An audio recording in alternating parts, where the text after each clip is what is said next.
বিশাল ভাগৱত শাস্ত্ৰৰ পুংখানুপুংখ ব্যাখ্যা কৰাৰ ধৃষ্টতা নাই, তথাপিও আপোনাৰ খবৰ আজ্ঞা আৰু প্ৰভু ভগৱন্তৰ হৃদয়স্থিত হৈ যিখিনি কোৱাব তাকে ক'বলৈ আগবাঢ়িছোঁ। অবাঞ্ছিত অনাকাংক্ষিত ভুল ভ্ৰান্তিৰ বাবে আগে ক্ষমা প্ৰাৰ্থনা বিচাৰিছোঁ।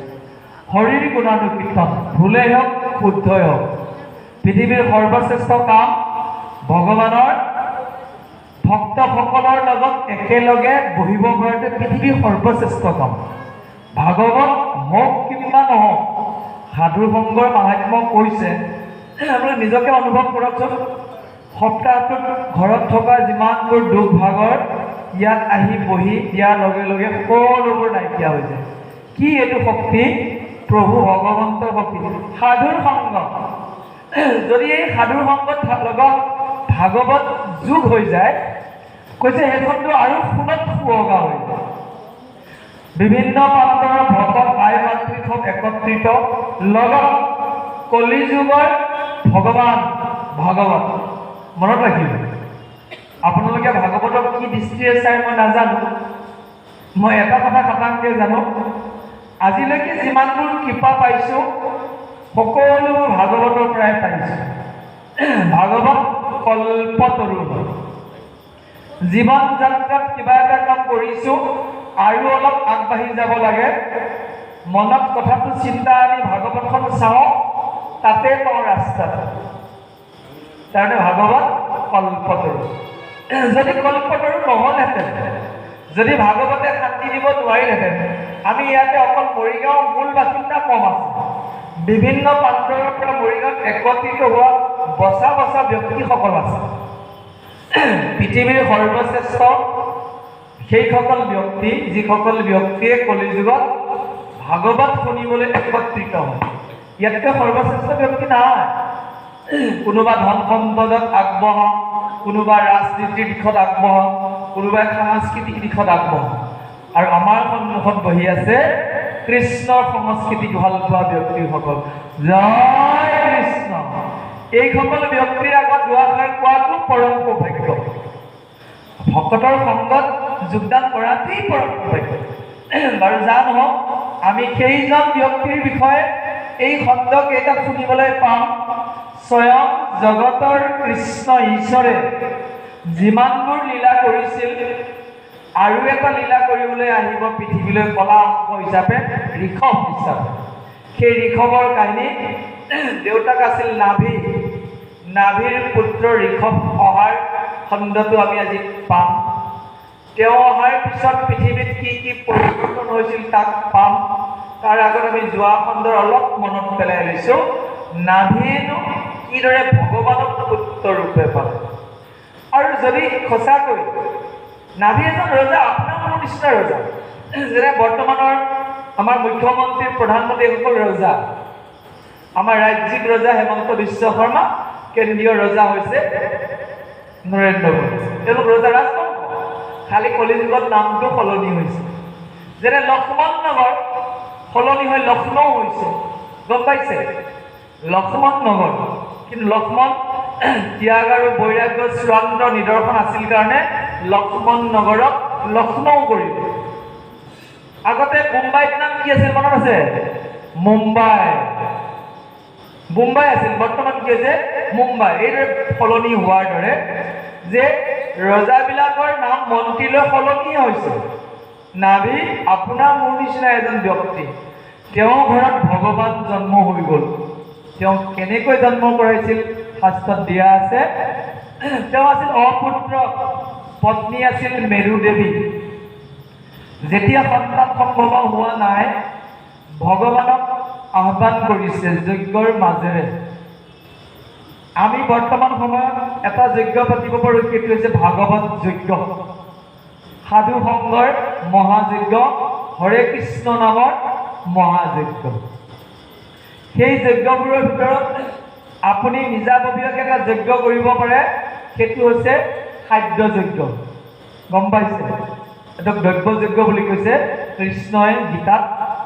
কিছুমান ব্যক্তিয়ে খাদ্যটো এনেকুৱা এটা স্তৰলৈ নি আছে, তেওঁ নোখোৱাৰ বস্তুৰ সংখ্যা বাঢ়ি গৈ আছে, তাৰমানে তেওঁ দ্ৰব্য যজ্ঞ কৰিছে, লিখা আছে। তপুযজ্ঞ, মনুযজ্ঞ, দৈব্যযজ্ঞ, বিভিন্ন যজ্ঞ। তাৰ ভিতৰত সৰ্বশ্ৰেষ্ঠ যজ্ঞ ভাগৱত যজ্ঞ, জ্ঞান যজ্ঞ বুলি কোৱা হৈছে। ভাগৱত এনেকুৱা এখন শক্তি সম্পন্ন বিশেষ শাস্ত্ৰ, যিখনক শ্ৰৱণ কৰিয়েই কলিযুগত মানুহে সমস্ত জ্ঞান লাভ কৰিব। সমস্ত, অকল আধ্যাত্মিকেই নহয়, মানুহৰ জীৱনৰ কেইটামান দিশ, শাৰীৰিক, বৌদ্ধিক, মানসিক, আধ্যাত্মিক, সাংস্কৃতিক, সামাজিক যিমানবোৰ আছে সমস্তৰে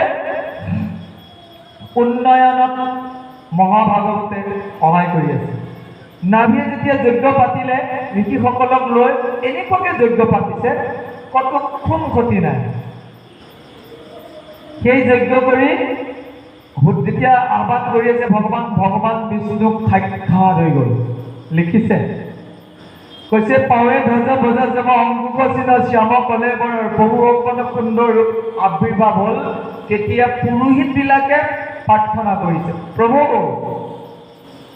আমাৰ মহাৰাজে পুত্ৰ কামনা কৰি তোমাক আহ্বান কৰিছে। তেতিয়াহ'লে ভগৱান যজ্ঞত আৱিৰ্ভাৱ হৈছিল, ভগৱান তপস্যাত আৱিৰ্ভাৱ হৈছিল, ভগৱান ভাগৱত যজ্ঞত আৱিৰ্ভাৱ। আৰু আপুনি যদি একান্ত সাধনা কৰে, একদম আপোনাক সপোনত লগ দিবই, কনফাৰ্ম, একে লগতে থাকে। তেওঁ নিজে কৈছে যে ভকতৰ লগত মই ছাঁৰ দৰে আছো। আৰু যা নহওক, অৱশেষত ঋত্বিজসকলে কৰা প্ৰাৰ্থনা আমি যোৱা খণ্ডত পঢ়িছিলোঁ, উল্লেখ কৰিছিলে, কৈছে কণা এক মাত্ৰ তাৰ পান কৰে যদি, কিন্তু লীলা কথা তব অমিতৰ নদী। এতেকে তাহাৰ হবে দুখ হইবে অন্ত, তোমাৰ স্বৰূপ কোনে জানে ভগৱত। হে প্ৰভু, তোমাৰ লীলাৰ এটা কণা যদি কাৰোবাৰ কাণত পৰি যায়, অমৃত সমান। প্ৰভু ভগৱন্ত কৃষ্ণ লীলা পুৰুষোত্তম, তেওঁ কেৱল লীলা কৰি গৈ আছে। লীলাবোৰ শুনাই আমাৰ ধৰ্ম। আজি কি লীলা শুনিম আমি? নাভিয়ে যি যজ্ঞ কৰিলে, কৃষ্ণ তাতে আৱিৰ্ভাৱ হ'ল, আশীৰ্বাদ দিলে। কি বিচাৰিছিল? যে হে প্ৰভু, তোমাৰ সমান শক্তি সম্পন্ন মোক এটা ল'ৰা লাগে। আপুনি ময়ো সংসাৰ কৰিলোঁ, ভগৱানক দেখোন মাতিবই পাহৰিলোঁ। কা জয় কৃষ্ণ। চাব গ'লে দুখ কৰিব লগা একো নাই, যাৰ ভাগ্যত যিটো। এতিয়া চাওক, নাভি ইমান বিচক্ষণ ব্যক্তি, সন্তান সম্ভৱ হোৱা নাই, নিজৰ পৰিবাৰগৰাকীয়ে ভগৱানকে মাতি পঠালে। আহি বৰ মাগিছে, প্ৰভু আপুনি আহি জন্ম হওক। আমি যদি অকণমান ভাবিলোঁ হয়, বেয়াই লাগেনে? জয় নাভাবিলোঁ নাই আমি, কাৰণ তেতিয়া এনেকুৱা ভাগৱত নাছিলে। এতিয়াতো আমি গম পালোঁ, আমাৰ জীৱনতহে আমাৰ সমস্যা হৈছে। আৰু বহুত পিঢ়ি আহি আছে, ভতিজা আহি আছে, ভাগিন আহি আছে, নাতি আহি থকা নাই। আমি শিকাম, বেয়া ভাবিছোঁ নেকি? মই এতিয়া যিমানবোৰ নৱবিবাহিত দম্পতীক লগ পাওঁ, তেওঁলোকক মই এটা বস্তু, বিবাহলৈ মাতিলেতো মই এটা বস্তু উপহাৰ দিওঁ। মই বেলেগ প্ৰেজেণ্ট লৈ নাযাওঁ, ভাগৱতৰ ভাঙনিখন লৈ যাওঁ। গম পাইছে? কিনি থৈয়ে মই ষ্টক কৰিয়ে থৈ দিওঁ। মোক কোনোবাই বিয়াত মাতিছে, ভাগৱতৰ ভাঙনি, নামঘোষাৰ ভাঙনি মোৰ ঘৰত ষ্টকত থাকে। দৌৰা দৌৰি থাকোঁ যে সময় নাপাওঁ, বিশেষ সময় দিওঁ। জানোৱেই তাকে মোক যেহে নামাতেও, যে মানুহে গম পায়, উপহাৰ বুলি কওঁ, পৃথিৱীৰ সৰ্বশ্ৰেষ্ঠ ব্ৰহ্মাস্ত্ৰ। আপুনি আপোনাৰ জীৱন যাত্ৰাৰ আগত এইখন সাগৰত এবাৰ ডুব মাৰি ল'ব, জীৱনটো সুন্দৰ হ'ব। বেয়া কৰিছে নেকি? জয় কৃষ্ণ। আপোনালোককো মই অনুৰোধ কৰিম, আপোনালোকৰ ভাল লগা ব্যক্তিসকলক উপহাৰটো দিবই লাগিব। এটা বিবাহৰ এটা নিয়ম, এইটো পূৰ্বপুৰুষৰ পৰা চলি আহিছে। তাত আপোনালোকে আশীৰ্বাদ স্বৰূপে কথা ভাগৱত, কথা কীৰ্তন, নামঘোষাৰ ভাঙনি লৈ যাওক, ভগৱানেও ভাল পাব। এনেইতো কাপোৰ কানিকে দিয়ে, এনেই সোঁৱে থয়, এবাৰ চাই আকৌ বেলেগক দি দিয়ে। জয় যদি ভাগৱত দিয়ে, গোটেই জীৱন ৰাখিব। চাওক, আপোনালোকে দিয়া বস্তুবোৰ প্ৰেজেণ্ট হিচাপে কাৰোবাৰ ঘৰলৈ গুচি যায়গৈ, কিন্তু আমি দিয়া বস্তুটো তাত কলিজা নাই, তেওঁ ঘৰৰ একেবাৰে থাপনাত থাকে। চাওক তেতিয়াহ'লে চাওক, আপোনালোককে মই কম দামে প্ৰেজেণ্ট দিছোঁ, কিন্তু মূল্যৱান, দামৰ লগত নহয়, মূল্যটোৰ ওপৰত কথা আছে। এতিয়া আশা ৰাখিম, আহি আছে বিয়াৰ ছিজন চলিব এতিয়া, হয়নে? আপোনালোকে পাৰিলে যদি এই কামটো কৰে, তেতিয়া ভাগৱতখনে আপোনাক আৰু এটা আশীৰ্বাদ দিব। আপুনি দান কৰিলে যে ভাগৱতে ভাবিব, বা মোক এখন, দুখন, তিনিখন, চাৰিখন দান কৰি আছে, এইজন মানুহক ভাগৱত ভাল শ্ৰোতা বনাই দিওঁ, এইজন মানুহক ভাগৱতৰ ভাল কণ্ঠ দিওঁ, আপোনাকো আশীৰ্বাদ দি যাওঁ। জয় কৃষ্ণ। যা নহওক, যেতিয়া প্ৰভু ভগৱন্তক আবেদন কৰিলে, তেতিয়া ভগৱানে ক'লে, হে ঋষিসকল, হে নাভি মহাৰাজ, মই সাক্ষাৎ জন্ম নহ'ব, মোৰ কলা অংশ জন্ম হ'ব। আপোনাৰ কি হওক, মই জন্মগ্ৰহণ কৰিম, মোৰ এটা বিশেষ শক্তিৰ জন্ম হ'ব। সেইখিনিতে আমি যোৱা খণ্ডত ৰৈ গৈছিলোঁ। আৰু কোনোবা এখন সমাজৰ খুব বিপুল দাবীত যোৱা খণ্ডত মই অকণমান সোনকালে যাব লগা হৈছিল, তাৰ বাবে সিদিনা মই নক'লোঁ। আজি কিন্তু দুখ প্ৰকাশ কৰি আপোনালোকৰ ওচৰত ক্ষমাভিক্ষা মাগিছোঁ। লগত কোনে চলেকা আছিল, মই ভাবিছিলোঁ তেখেতে আৰম্ভণি কৰি থাকিব, মই গৈ যোগ কৰিম, কিন্তু গম পালোঁ যে দুয়োজনে একেলগে যাব লাগিব। তাত ভকতসকল চাহ পানী খাই ৰৈ আছে। গাড়ী কিমান স্পীড চলাওঁতো গমেই পাইছে, আৰু ইয়াৰ পৰা যাওঁতে কেইমিনিটমান লাগিছে, মাত্ৰ ঘৰ পাৰ হৈ গ'লোঁ, আকৌ ঘূৰি আহিছোঁ। আৰু যা নহওক, আজি আমি মূল খণ্ডলৈ আহোঁ। আমাৰ আজিৰ শিৰোনামা, নাভিৰ গৃহত ঋষভৰ জন্ম। তাৰপিছত তেওঁ কেনেকৈ ৰাজ্য পালন কৰিলে, কথাবোৰ আহিব। প্ৰভুজনে পঢ়ি গৈ আছে যে মহাজ্ঞানী গণজাত দিগম্বৰ বেশ, দেখাইবাক প্ৰতিদান পথ উপদেশ, কমল লোচন অন্তৰ্ধান ভৈলা পাছে, শুদ্ধ দৃষ্টি সমস্ত সমাজে চাই আছে। জন্ম হ'ম বুলি কৈ ভগৱান নাইকিয়া হৈ গ'ল, আৰু গোটেই পৃথিৱীত বৈৰাগ্যৰ চূড়ান্ত নিদৰ্শন। ঋষভ এনেকুৱা এজন মহাপুৰুষ আছিল, যিজনৰ বিষয়ে মই প্ৰথম পঢ়োঁতে ভয় খাই গৈছোঁ। এখেতে কেইটামান ব্ৰত কৰিছে, অজগৰ ব্ৰত, ভাবিব নোৱাৰি। আমি পামগৈ, খণ্ড খণ্ডকৈ পামগৈ। ঋষভৰ চৰিত্ৰটো পঢ়ি জীৱনত যদি সৰু বৈৰাগ্য এটা ল'ব পাৰে, এই আপুনি ভগৱানক একে খাৰাই খাৰাই লগ পাই যাব। কাৰণ ঋষভৰ চৰিত্ৰৰ মহত্বই বহুত বেছি। নামত ঋষভদেৱ, মাধৱৰ কলা, নাভিৰ গৃহত আহি জনম লভিলা। দেখিলেনে? ভকত বৎসল হৰি, নাভিয়ে ইচ্ছা কৰিছিল আৰু তেওঁৰ ঘৰত জন্ম হ'ল। আপোনালোকেও ইচ্ছা কৰক, আমাৰ নাতিটো যাতে ভগৱানৰ নিচিনা হয়। জয় কৃষ্ণ। আশা কৰিব লাগিব। আমি একো আশা নকৰোঁ কাৰণে ভগৱানে ভাবে একো বিচৰাই নাই, আৰু কি হয় হৈ থাকিব, কি কৰিব, বুজিব পাৰিছে? আশা ৰাখিব লাগিব, ল'ৰা বোৱাৰীক বুজাব লাগিব, ছোৱালীক বুজাব লাগিব। আয়ো মহিলাসকল এনেকুৱা শক্তিৰ অধিকাৰী, দৈৱকীয়ে কৃষ্ণক জন্ম দিছে। মহিলাসকল ইমান ধুনীয়া অধিকাৰী, সূৰ্য দেৱতাক নমাই আনি কুন্তীয়ে তেওঁৰ গৰ্ভত কৰ্ণক জন্ম দিব পাৰিছে। তুমিও এনেকুৱা এজন মহান পুৰুষৰ জন্ম দিয়া, যিটো নাতিক লৈ, যিটো সন্তানক লৈ আমি গৌৰৱান্বিত হ'ম। আপোনালোকে যদি অলপ প্ৰচেষ্টা কৰে, মোৰ ভাল লাগিব। জয় কৃষ্ণ। অতি সুন্দৰভাৱে জন্ম হোৱাৰ পিছত এটা কাহিনী আহিল। তেওঁৰ চৰণত 5টা চিহ্ন, ধ্বজ, বজ, জব, অংকুশ চিহ্ন, ভগৱানৰ যিবোৰ চিহ্ন আছে। শ্ৰীকৃষ্ণই যেতিয়া বৃন্দাবনলৈ গোধন চাৰিবলৈ গৈছিল, শ্ৰীকৃষ্ণই যিবোৰ ধূলিত খোজ দি গৈছিল, তাৰ খোজ, তেখেতৰ খোজটোৰ ওপৰত কোনেও খোজ দিয়া নাছিল। 5টা চিহ্ন চাপ হৈ আছিল। পাৱে, ধ্বজ, বজ, জব, অংকুশ, পদ্ম। ধ্বজ পতাকা, বিজয় নিশান। ধ্বজ মানে হ'ল ভকত। ভকতে যেতিয়া কৃষ্ণৰ অভয় চৰণত শৰণ ল'লে, তেওঁক যমে কেতিয়াও পৰাস্ত কৰিব নোৱাৰে। ভকত বুলি ক'লে যম আৰু যমদূত বহুত দূৰতে পলাই পত্ৰং দিয়ে। পাপী লগতে যমৰ সম্পৰ্ক গম পাইছে। যমক ভয় কৰি লাভ নাই। আপুনি ভকত হওক। ধ্বজ ব্ৰজ, ব্ৰজ হৈছে ইন্দ্ৰৰ হাতত থকা অস্ত্ৰ। বজ্ৰপাত পৰে যে বিজুলী ঢেৰেকণি বজ্ৰ, দধিচি হাড়েৰে নিৰ্মিত বজ্ৰ যাক মাৰিব অব্যৰ্থ। সেই বজ্ৰপাতে বৃত্তাসুৰৰ দৈত্যক বধ কৰিছিল। আৰু সেই বজ্ৰৰ কথা মনত পেলাই আমি আমাৰ ভিতৰত থকা লোভটো কম দৈত্য নেকি বাৰু? জয় কৃষ্ণ। কোনোবাই ভাল বস্তু খাই থকা দেখিলে নিজে নিজে লোভ লাগি যায়। টেঙাৰ কথাটো ক'ব নোৱাৰোৱেই ইত্যাদি লোভ। তাক দমন কৰি দৈত্য হয়। কাম ক্ৰোধ দৈত্যক দমন কৰিব লাগিব। যব মানে গুমধান, লক্ষ্মী আইৰ প্ৰতীক।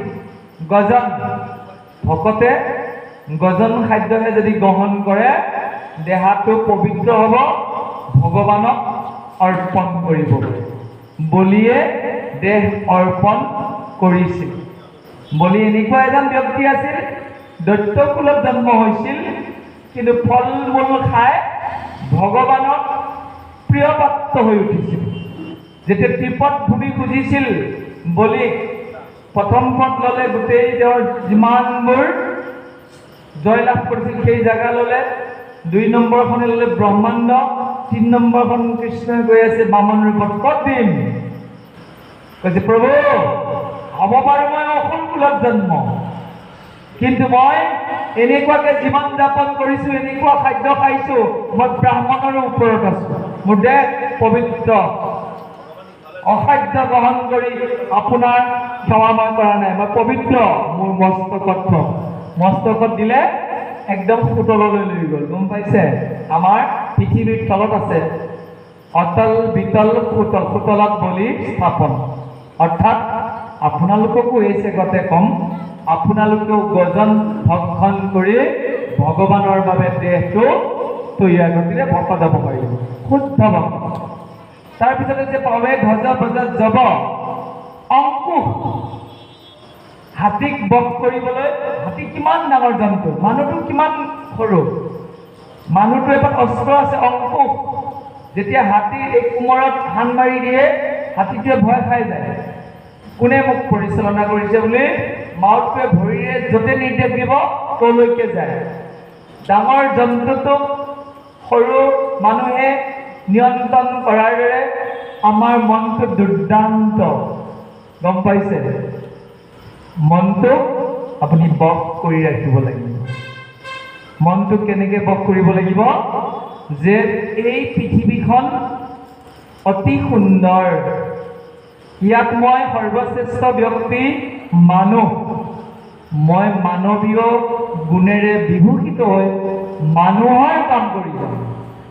আজি সমাজত মানৱতা শেষ হৈ গৈছে, গম পাইছে?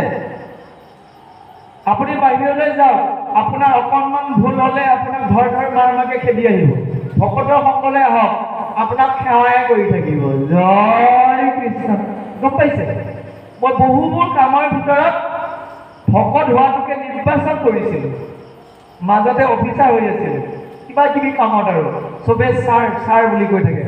দুদিনমান ভাবিছোঁ বাছ দেখাত ছাৰ কৰি থাকে, কিন্তু পিছত আকৌ তামান ইমান মানে অগুণ গাই থাকে।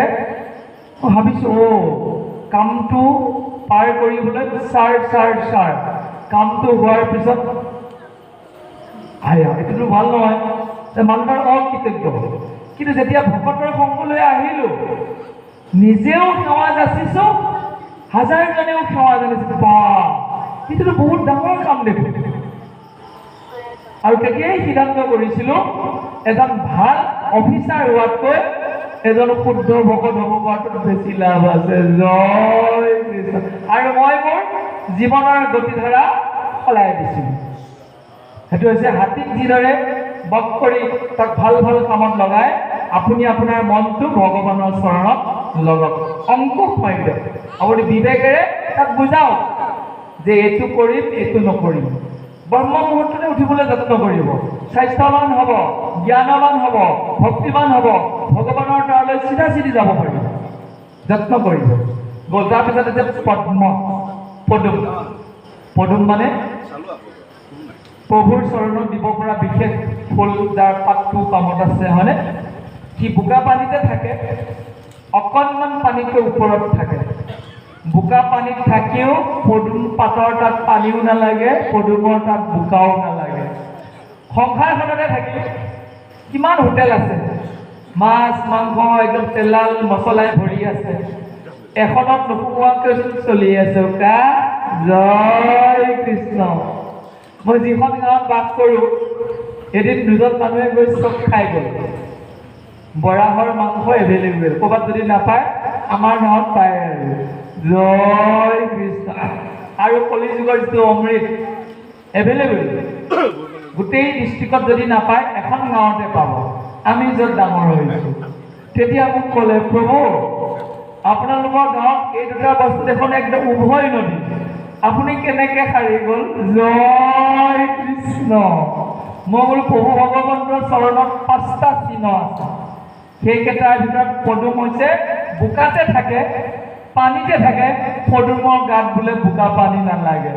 তদনুৰূপ আছো, আছে যেতিয়া আছো আৰু থাকিলেও সেইবিলাকে মোক আকৰ্ষণ কৰিব নোৱাৰে। বুজিব পাৰিছে?